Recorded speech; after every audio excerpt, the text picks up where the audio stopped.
जय शिवराय मित्रांनो, मुख्यमंत्री माझी बहीण लाडकी योजना सुरू झाली आहे. तर त्यामध्ये महिलांना 1500 रुपये महिना सुरू मिळणार आहे. तर त्यासाठी अर्ज कसा करायचा व कागदपत्रे कोणती लागणार आहे व पात्र कोण असणार आहे व अटी काय आहे त्याची संपूर्ण माहिती आपण या व्हिडिओमध्ये पाहणार आहोत. तर हा व्हिडिओ संपूर्ण पहा आणि आपल्या चॅनल नवीन असेल तर आपल्या चॅनलला सबस्क्राईब करायला विसरू नका. चला तर व्हिडिओ सुरू करूया. जय शिवराय मित्रांनो, महाराष्ट्र राज्यातील मुख्यमंत्री माझी लाडकी बहीण योजना सुरू करण्याबाबत हा जी आर आला मित्रांनो. तर तुम्ही पाहू शकता 28 जून 2024 रोजी हा जी आर आला आहे. तर या जी आरमध्ये शासन निर्णय काय आहे? राज्यातील महिलांना आर्थिक स्वातंत्र्यासाठी ज्यांच्या आरोग्य आणि पोषणामध्ये सुधारणा करणे आणि कुटुंबातील त्यांच्या निर्णायक भूमिका मजबूत करण्यासाठी महाराष्ट्र राज्याचे मुख्यमंत्री माझी लाडकी बहीण योजना सुरू करण्यात मान्यता देण्यात येत आहे. तर मित्रांनो, तुम्ही पाहू शकता योजनेचे उद्देश काय आहे. राज्यातील महिला व मुलांना पुरेसे सोयीसुविधा उपलब्ध करून दे, रोजगार निर्मितीस चालना देणे व ज्यांचे आर्थिक सामाजिक पुनर्वर्तन करणे व राज्यातील महिला स्वावलंबी आत्मनिर्भर करणे व राज्यातील महिलांना व मुलांना सशक्तीकरणासाठी चालना मिळणे व महिलांना आणि त्यावर अवलंबून असलेल्या मुलांना आरोग्य आणि पोषण स्थितीत सुधारणा करणे. तर मित्रांनो, तुम्ही पाहू शकता अशा प्रकारे यामध्ये शासन निर्णय आहे. त्यानंतर उद्देश पण पाहिले आपण. त्यानंतर योजनेचे स्वरूप काय आहे? पात्रता कालावधी दरम्यान प्रत्येक पात्र महिलेला तिच्या स्वतःच्या आधार कार्ड लिंक केलेले थेट लाभ हस्तांतरित करण्यात DBT मार्फत करण्यात येणार आहे. सक्षम बँक खात्यामध्ये दरमहा 1500 रुपये इतकी दिले जाईल.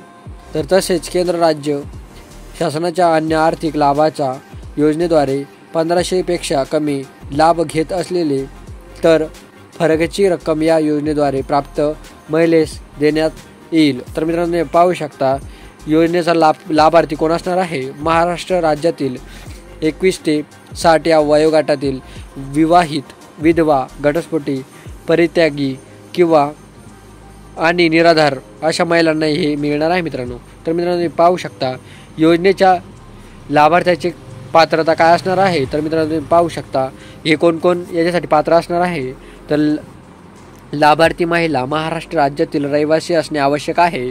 त्यानंतर राज्यातील विवाहित, विधवा, घटस्फोटी, परित्यागी आणि निराधार महिला यासाठी पात्रता राहणार आहे व किमान वयाची 21 वर्षे पूर्ण व कमाल वयाची 60 वर्षे पूर्ण होईपर्यंत सदर योजनेअंतर्गत लाभ घेण्यासाठी अर्ज करणाऱ्या लाभार्थ्यांना बँक खात्यात असणे आवश्यक आहे.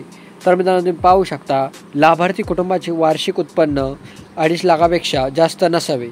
तर मित्रांनो, अशा प्रकारे पात्र असणार आहे. व अपात्र कोण असणार आहे?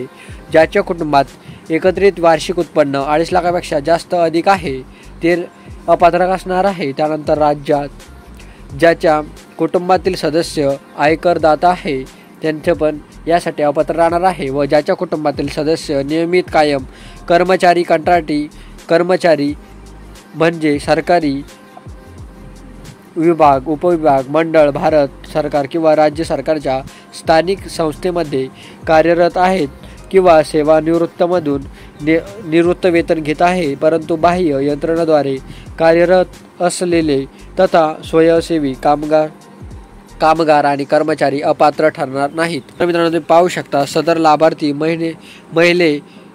महिलेने शासनाच्या इतर विभागामार्फत राबविण्यात येणाऱ्या आर्थिक योजनेद्वारे 1500 रुपयेपेक्षा जास्त लाभ घेतला असेल तर ते पण अपात्र राहणार आहे. व ज्याच्या कुटुंबात सदस्य विद्यमान आणि माजी खासदार, आमदार असेल तर ते पण अपात्र असणार आहे. व ज्याच्या कुटुंबातील सदस्य भारत सरकार आणि किंवा राज्य सरकारच्या बोर्ड, कॉर्पोरेटिव्ह बोर्ड, उपक्रमाचे अध्यक्ष, उपाध्यक्ष, संचालक सदस्य आहे ते पण अपात्र असणार आहे. व ज्याच्या कुटुंबातील सदस्य आयुक्तपणे 5 एकरपेक्षा जास्त शेतीजमीन आहे ते पण अपात्र असणार आहे. व ज्याच्याकडे 4 चाकी वाहने, ट्रॅक्टर वगळून त्यांच्या कुटुंबातील सदस्यांच्या नावावर नोंदणीकृत आहे ते पण अपात्र असणार आहे. व सदर योजनेची पात्रता व अपात्रता निकषामध्ये सुधारणा करण्याची आवश्यकता असल्यास नियोजन व वित्त विभागाने अभिप्राय घेऊन शासनाची मान्यतेस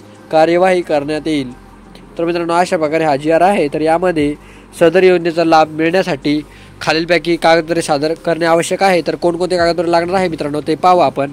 योजनेच्या लाभार्थ्यासाठी ऑनलाईन अर्ज व लाभार्थ्याचे आधार कार्ड, त्यानंतर महाराष्ट्र राज्याचे रहिवासी, त्याला नॅशनॅलिटी आणि डोमिसाईल म्हणतात मित्रांनो. त्यामध्ये महाराष्ट्र राज्यातील जन्मदाखला, त्यानंतर सक्षम प्राधिकारी यांनी दिलेली कुटुंब प्रमुखाचे उत्पन्न दाखला, त्यानंतर तो उत्पन्नाचा दाखला हा 2.5 लाखापेक्षा कमी असणे अनिवार्य आहे. तर त्यामध्ये बँकेचे खाते पासबुकच्या पहिल्या पानाचे छायाचित्र प्रत लागणार आहे. त्यानंतर पासपोर्ट साईज आकाराचा फोटो लागणार आहे व त्यानंतर रेशन कार्ड व सदर योजनेच्या अटी शर्ती पालन करण्याचं हमीपत्र हे देणं पडणार आहे मित्रांनो. तर मित्रांनो इथे पाहू शकता लाभार्थ्याची निवड कशी होणार आहे. तर मुख्यमंत्री माझी लाडकी बहीण योजनेच्या लाभार्थ्याची पात्रता अंगणवाडी सेविका, पर्यवेक्षक, मुख्य सेविका, सेतू सुविधा केंद्र, ग्रामपंचायत, ग्रामसेवक, वार्ड अधिकारी यांनी खातर जमा करून ऑनलाईन प्रणाली केल्यानंतर लाभार्थ्याचा अर्ज सक्षम अधिकारी यांच्याकडे सादर करावा. तर अशा प्रकारे हा सक्षम अधिकाऱ्याकडे तुम्हाला जमा करायचा आहे. त्यानंतर तुम्ही ते पाहू शकता हे तुमच्याकडून जमा इथे ऑनलाईन करून घ्यायचं आहे. तुम्ही सेतू सुविधा केंद्रामध्ये व काय म्हणतात अंगणवाडी सेविकाकडे किंवा पर्यवेक्षकाकडे किंवा मुख्य सेविकाकडे हे तुम्ही जमा करू शकता किंवा ऑनलाईन करू शकता मित्रांनो. तर मित्रांनो अशा प्रकारे हे इथे तुम्ही अर्ज ऑनलाईन करू शकता व जमा करू शकता मित्रांनो. तर तुम्ही पाहू शकता तरी त्या दिले आहे की सक्षम अधिकारी यांनी या कामकाजावर नियंत्रण ठेवावे. तर मित्रांनो अशा प्रकारे हे असं तुम्ही अर्ज करू शकता व त्यासाठी कोणकोणते कागदपत्रे लागतात व हा GRची लिंक आपल्या डिस्क्रिप्शनमध्ये दिली आहे. तर तिथे तुम्ही तो GR डाउनलोड करू शकता मित्रांनो. तर मित्रांनो अशा प्रकारे ही कार्यपद्धती ते सर्व काही दिले आहे मित्रांनो. तर व्यवस्थितरित्या तुम्हाला हे संपूर्ण वाचून घ्यायचं आहे आणि व्यवस्थितरित्या तुम्हाला हे याची ऑनलाईन अर्ज करायचा आहे मित्रांनो. तर मित्रांनो तुम्हाला हा व्हिडिओ आवडला असेल तर आपल्या यूट्यूब चॅनलला सबस्क्राईब करायला विसरू नका. आणि आपण ऑनलाईन अर्ज कसा करायचा ते पुढील व्हिडिओमध्ये सांगणार आहे. त्यासाठी आपल्या यूट्यूब चॅनलला सबस्क्राईब करायला विसरू नका. आणि मित्रांनो हा व्हिडिओ जास्तीत जास्त मित्राला शेअर करा म्हणजे ते पण या योजनेचा लाभ घेऊ शकतील. चला तर मग भेटूया पुढील व्हिडिओमध्ये. जय हिंद, जय महाराष्ट्र.